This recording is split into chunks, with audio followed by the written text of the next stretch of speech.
Kalau saya membayar pajak Bang, supaya Rocky Gerung. APBN itu bisa membangun sekolah, bukan membangun istana. Kan perjanjiannya begitu kan? Jadi Jokowi itu kan tipu. Benar dia nipu. Gawat ini. Dia bilang dari awal, kalian tenang rakyat, kami tidak akan kuras kantong kalian untuk bikin IKN. Saya akan lakukan IKN itu bisnis to bisnis. Sekarang gagal, maka minta uang dari rakyat. 20%, bisa sampai 40% APBN digelontorkan ke IKN. Kan itu dasar-dasar berpikir membuat kebijakan. Jadi saya mau pakai kesempatan itu diskusi tajam dengan teman-teman di sini. Karena kita masih butuh kira-kira dari kelas ini mungkin ya 20% yang masih bisa menggoda kita untuk mengatakan bahwa dari Mataram kita bilang tidak pada kekuasaan. 21% udah dapat. Itu masalahnya tuh.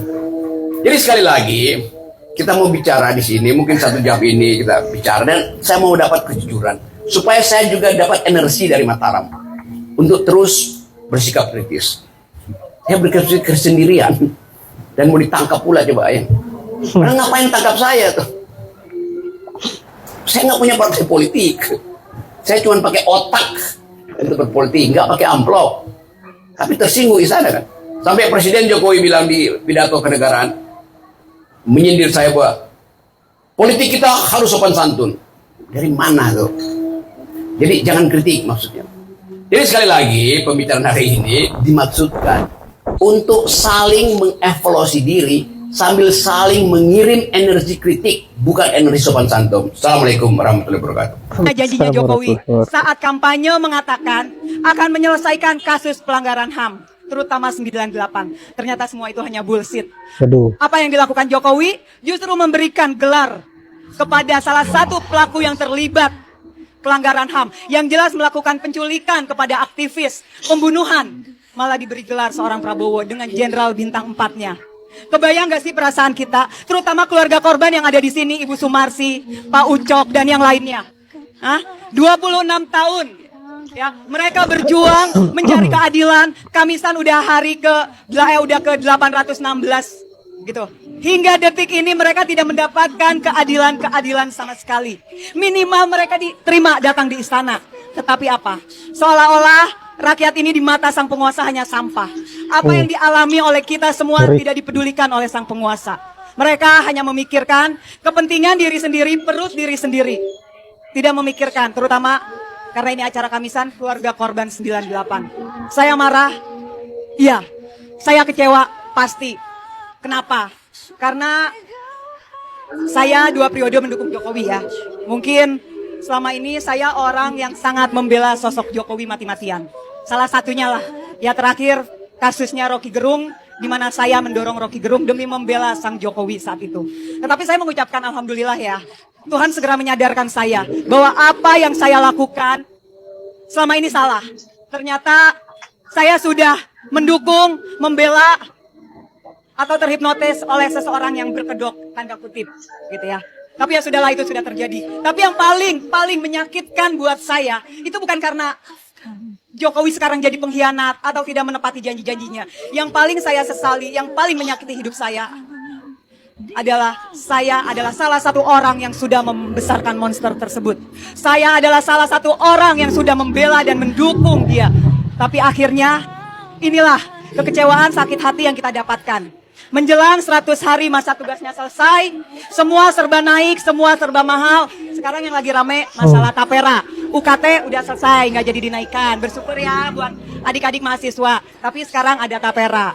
Kalau tapera itu kan tabungan perumahan rakyat. Tapi saya katakan tapera itu saya artikan bukan.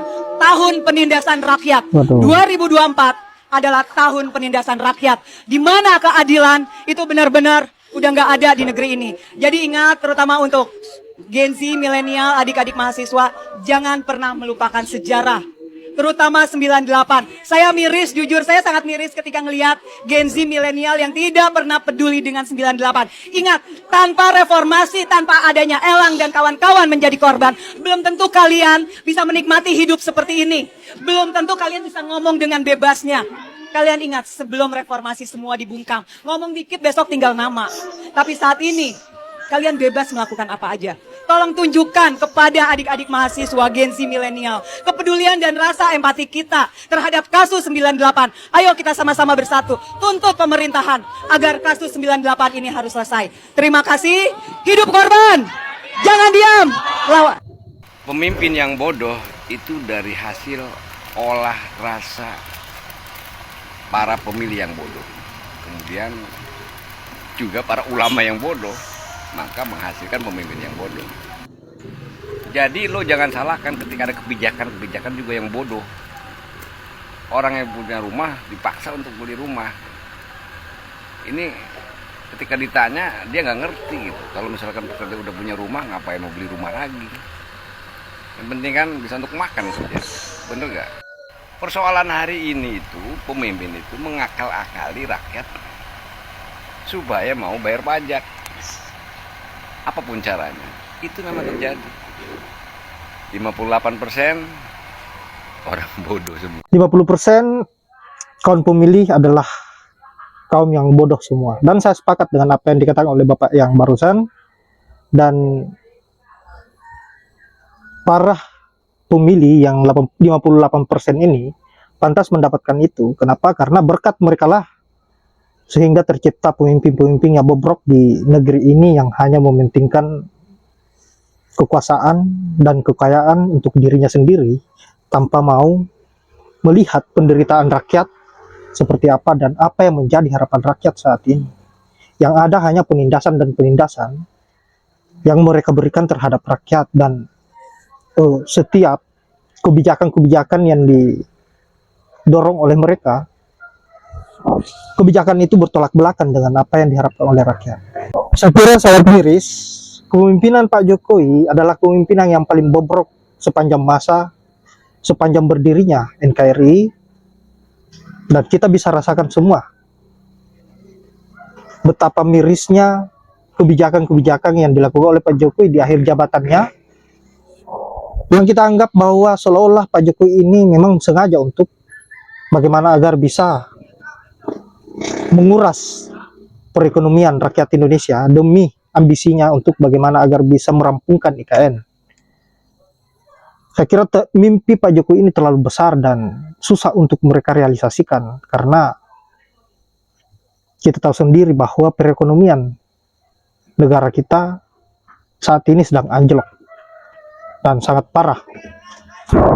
Dan yang paling saya salut pada Mbak Nopi dan juga Bang Rocky Gerung dengan statement-statementnya yang sangat berani.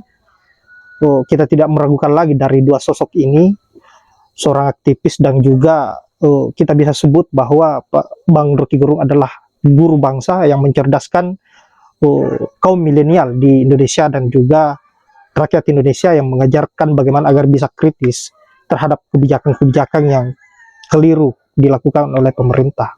Dan saya sebagai pribadi menganggap Bang Rocky Gerung adalah orang yang pantas untuk dijuluki sebagai guru.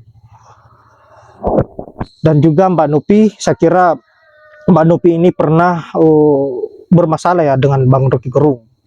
Tetapi lambat laun akhirnya beliau bisa tersadarkan dengan apa yang dilakukan oleh Pak Jokowi ini memang betul-betul sudah sangat berbahaya dan mesti kita lawan. Apapun itu, apapun risikonya, kita harus lawan. Karena lebih baik kita melawan segerombolan orang daripada kita mendiamkan orang-orang yang baik ditindas, yaitu sebanyak 200 juta lebih. Hanya karena nafsu kekuasaannya, mereka seenak jidat untuk melakukan apa saja di negeri ini. Dan ini tidak bisa kita biarkan sebagai rakyat Indonesia yang peka terhadap situasi yang ada di Indonesia ini, dan tidak begitu tega melihat mereka ditindas, dan bahkan kita yang ditindas. Makanya saya berharap kepada netizen, teruslah kritis. Jangan pernah ingin dibodohi oleh sekelompok orang yang hanya berpikir persoalan dirinya sendiri tanpa berpikir bagaimana rakyat ini ke depannya dan negara ini ke depannya.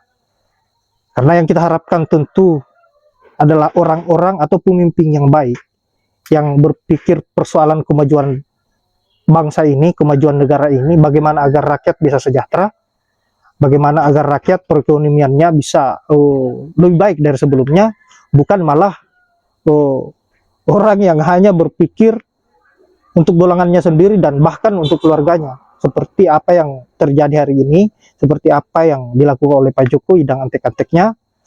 Apalagi anak bungsunya sekarang ini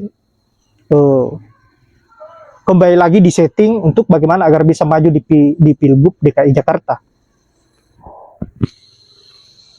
Dan skenario yang diterapkan hampir sama dengan apa yang dilakukan Pak Jokowi pada saat pemilu kemarin, waktu pemilihan presiden. Sangat mudah dibaca, dan bagaimanapun skenario yang diterapkan oleh Pak Jokowi ini, tentu netizen pasti akan tahu dan bisa menggali semua itu. Bahkan para netizen ini mengkritisi dengan cara yang ekstrim, dengan cara yang keras, karena rasa kekesalannya, rasa sakit hatinya, perilaku Pak Jokowi sangat mengenaskan, dan seolah-olah rakyat dianggap sebagai sampah. Ini sangat berbahaya, tidak bisa kita biarkan dan harus kita lawan, wajib untuk kita lawan. Baiklah sahabat-sahabat, saya kira hanya itu. Terima kasih buat Bang Rocky Gerung dan juga Mbak Nopi, semoga sehat selalu dan semoga semangat menyuarakan apa yang menjadi harapan rakyat, rebut keadilan itu, dan bagaimana agar bisa rakyat Indonesia sejahtera seperti apa yang kita harapkan selama ini. Saya akhiri dengan ucapan wallahul muwaffiq ila aqwamit thoriq. Assalamualaikum warahmatullahi wabarakatuh.